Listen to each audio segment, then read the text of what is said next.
Okay, let's unpack this.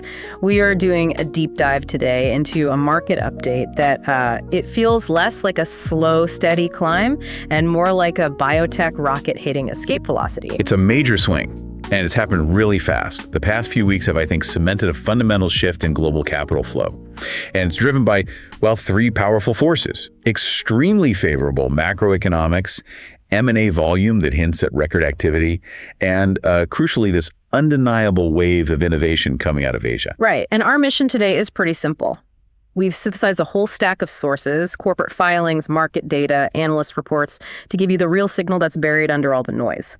The big story is the dramatic, sustained return of what we call risk-on sentiment in biotech. And that's translating directly into soaring indices and some really aggressive corporate strategies that signal forward movement, not caution. Definitely not caution. Let's just start with the hard numbers, because this turnaround is, it's stunning. If we look at the major U.S. indices through October 31st, 2025, the S&P Biotech ETF, the XBI, which is kind of our main benchmark, is up 25.1% year to date. Which is already impressive. It is. But then you look at the Virtus LifeSci Biotech ETF, the BBC, and it's up even higher, 34.7%. But the overall Stifel Global Biotech Value Tracker, that number is up a staggering 67% year to date. I mean, that's performance that very few other sectors can even touch right now. It's astonishing. Right. And to understand it, we have to look at the macro environment. That's the primary engine here. What's fueling this is policy and, maybe more importantly, expectations. The Federal Reserve cut rates again last week, and the market is now pricing in multiple cuts for the coming quarters. And why is that so crucial for biotech specifically? I mean, it's often seen as such a volatile sector. Well, biotech is inherently what's called a long duration asset. A drug candidate might not generate revenue for 5, 8, maybe even 10 years. So when the Fed cuts interest rates, it significantly lowers the discount rate investors use to value those future cash flows. Right. Suddenly, those potential breakthroughs, years down the line, are mathematically worth much more today. And that makes the whole sector, especially that early stage innovation, just immensely attractive. And that structural change in valuation is bleeding into the general market psychology, too. You can almost feel the fear of missing out, the FOMO spreading everywhere. We saw it when large cap tech was flirting with those historic valuations, one $5 trillion market cap company, two at $4 trillion, NVIDIA, Apple, and Microsoft. And we also saw it in speculative buying in, totally different assets. Traditional hedges like gold, volatile assets like crypto. When institutional money starts chasing yield like that and retail follows, it's just confirmation that the psychological barrier to speculative investing has kind of melted away. So let's track that capital flow into biotech. Where did it start? Initially, a lot of the first infusion came from global retail investors, particularly from China and the Mideast. And you have to realize the scale here. China alone has over 100 million retail accounts, and they're moving capital internationally. So that retail wave then paved the way for the bigger money. Exactly. Now we're seeing broader generalist funds, the ones that haven't seriously looked at biotech in years, starting to allocate capital again. And the hard evidence is in corporate finance. We're seeing high oversubscription on secondary deals, meaning companies are raising way more money than they even asked for, easily. That is a complete 180-degree reversal from the environment we saw just 6 months ago. And all that new liquidity is just turbocharging the M&A landscape. Absolutely. The current pace of biopharma M&A is exceptionally high. If we stay on this track, we're on pace to surpass the all-time deal volume record from 2019. But what makes this so fascinating is that we're heading toward a record year without any single deal over $15 billion. That is a phenomenal insight. It really tells a story of efficiency, not ego. Big pharma isn't betting the house on one mega merger. They're aggressively acquiring a high volume of smaller, targeted, innovative assets. Precisely. These are strategic bolt-ons. And this M&A pressure, well, it's only expected to get more intense because big pharma is facing this massive looming patent cliff. They need to fill those multi-billion-dollar revenue holes, and buying promising pipelines is just the fastest way to do it. So if big pharma is frantically hunting for these innovative pipelines, where are the most surprising and maybe the most aggressively priced assets coming from? That brings us directly to the rising powerhouse in the East, China. The performance metrics out of Chinese biotech are, well, they're stunning. The index is up 110% for the year. It's absolutely dwarfing the U.S. market, which, while impressive at 31.5%, is not even in the same ballpark. That kind of growth, it really demands a deeper look at the innovation underneath. What's driving the fundamental value there? It's not just a valuation spike. It's driven by the fact that China has actually conducted more innovative drug trials than the US since 2023. And this explosion in R&D activity, it really stems from these deliberate reforms in the mid-2010s that made capital raising and the whole clinical trial process easier, faster, and cheaper in the country. That political will is now, bearing molecular fruit. And that flow of innovation naturally finds its way into the licensing environment, which is still the dominant model, right? It is, and the volume is historic. The value of Chinese out-licensing deals, so where a Chinese company licenses its drug to an international partner, in just the first half of 2025, reached $66 billion. That already surpasses the entire total for all of 2024, which was $51.9 billion. The dam is just broken. Wow. And we're seeing real deals that underscore that appetite. You take a company like Zenith Biopharma, a U.S. company, they just licensed 3 autoimmune drugs from China's InnoCare, and that deal involved upfront and near-term milestone payments of up to $100 million. What's really fascinating, though, is the evolution beyond just simple licensing into what some are calling the NewCo model. It's a structural pivot from exporting a physical product to exporting intellectual value. Okay, so how does that actually work? A Chinese originator firm will establish a whole new entity overseas, the NewCo, and it's often heavily backed by foreign venture capital. This new company's job is to manage the international development and commercialization of the assets. It allows the Chinese firm to share in the long-term equity value while keeping more control over the R&D back home. And we noted that these NewCos are jumping in much earlier in the process than they used to, right? Correct. Initially, the focus was on mature, late-stage products with clearer proof of concept. Now they are aggressively moving into true early-stage assets. We're talking phase I clinical trial products and even pre-IND programs. Pre-IND, so before it's even been tested in humans. Exactly. And that shift shows you just how confident and competitive that foreign VC money is in securing these assets as early as possible. And this is where it gets really interesting. The valuation debate. We're hearing executives describe the price tags on these deals in the last 6 months as having, and this is a quote, gone crazy. That word, crazy. We're hearing it repeatedly on earnings calls and in private conversations. This valuation hike represents a fundamental market shift. Traditionally, risk dictates that early-stage assets trade at a discount because, frankly, they're most likely to fail.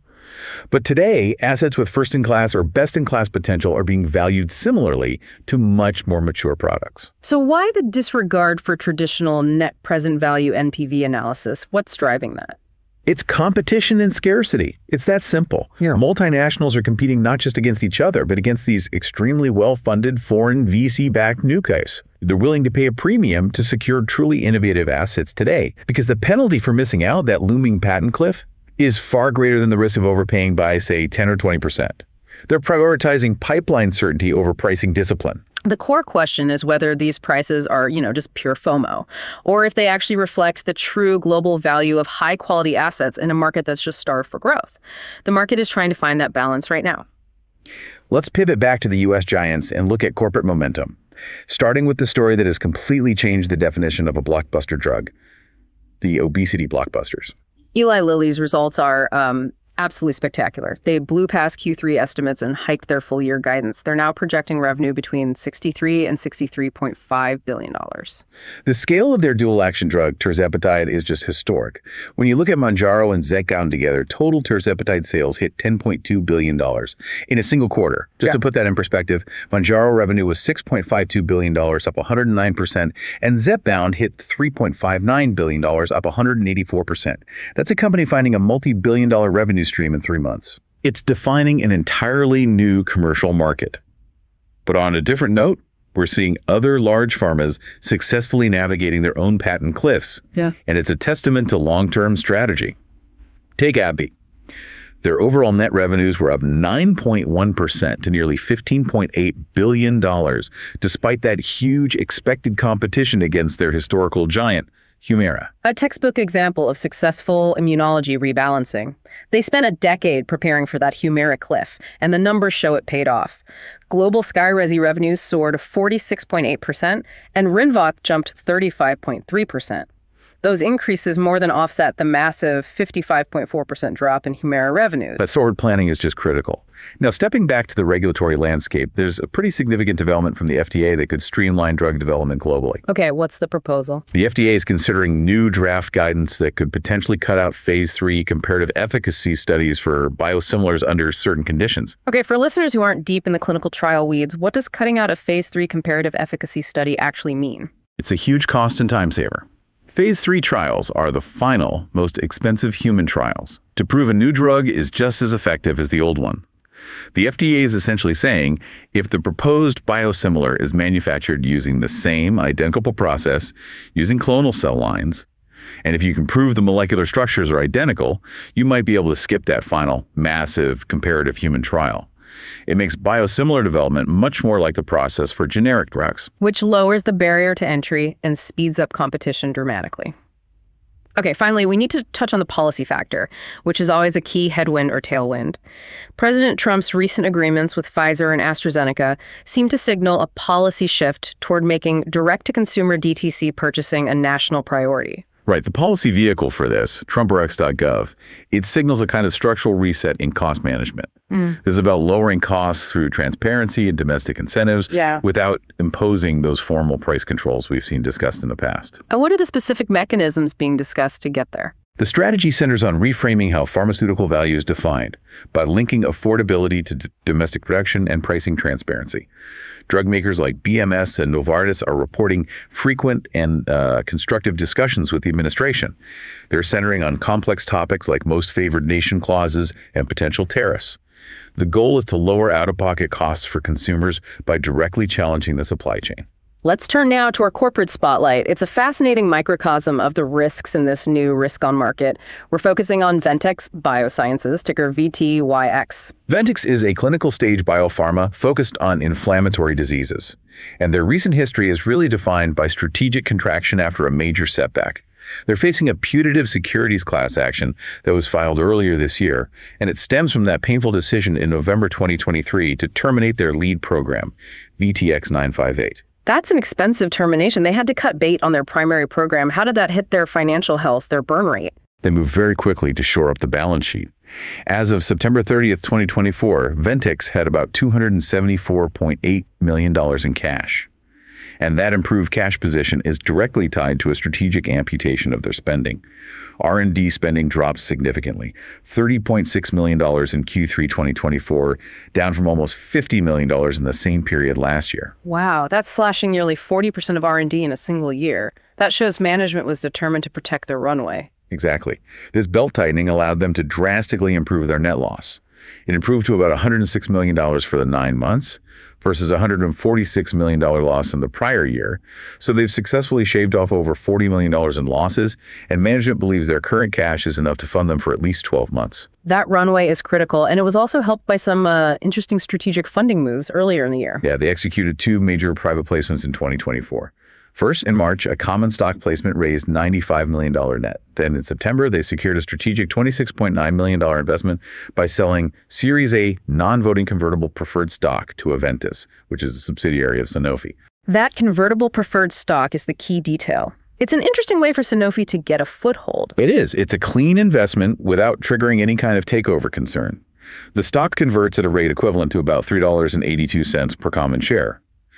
But critically, the non-voting structure is designed to limit Sanofi's beneficial ownership to under 4.99%. It signals a strategic partnership without any dilution risk to the existing voting structure. And finally, that corporate refocusing was also mirrored in the management suite. Yeah, we saw Martin Auster execute a separation agreement at the end of August. And concurrently, Mark Foreman was appointed chief medical officer, reporting directly to the CEO. The whole reorganization just signals a sharp refocusing of clinical strategy after that VTX 958 failure. So what does this all mean? We've covered a global rush of capital into biotech, propelled by rate cuts and FOMO, with investors targeting early-stage assets. China is fundamentally reshaping biopharma deal-making, demanding these premium, sometimes crazy valuations, and U.S. giants like Eli Lilly are redefining blockbuster. Which brings us to the extreme risk-reward dynamics created by this high-stakes environment. The M&A market is moving at a record pace, and those Chinese assets are up 110% year-to-date. So, This is not financial advice, but here is an outrageous yet plausible trade idea to consider, playing this divergence in market drivers. Okay, let's hear it. Short the XBI ETF, which is the US Biotech Index, and simultaneously go long the Hong Kong Hang Seng Biotech Index. Shorting the US index that just ran up 25%, you're basically betting against the FOMO. We're betting on a technical correction because of the sheer speed of the rally. While the long-term fundamentals for U.S. targets are still strong, the XBI's rapid climb suggests the technical bubble is forming. It makes it susceptible to a short-term pullback. Conversely, China's momentum is fueled by durable structural forces. That Newcomb model, licensing volume already exceeding $66 billion, and objective innovation metrics showing more drug trials than the U.S. Even with high valuations, China's index has stronger fundamental acceleration to carry it through. The trade really pits the froth of the U.S. index against the structural growth of the Chinese market. That is definitely a bold way to play the current valuation gap. Okay, finally, here's a provocative thought for you to carry forward, and it ties into the cost and risk we just discussed with Ventyx. That canceled phase 3 trial cost them hundreds of millions and triggered a class action. Now consider the advancements we're seeing in AI. Specifically, tools that can model virtual cells. Exactly. The rise of virtual cells, driven by these AI breakthroughs, promises a future where drug discovery could bypass much of the expensive, lengthy, and risky clinical trial process we have today. If AI could reliably predict the failure of a compound like VTX 958 before it even reached phase 3, or reliably predict the success of a first-in-class asset in phase 1, how does that fundamentally disrupt the multi-billion-dollar valuation we place on these early-stage assets today? It raises a really important question. Is the risk-on market chasing today's high-value assets, looking at the windshield of innovation, or are they just staring into the rearview mirror of traditional risk? A fascinating dilemma. The whole valuation model has to change if the failure rate drops towards zero. Thanks for diving in with us. We'll catch you on the next deep dive.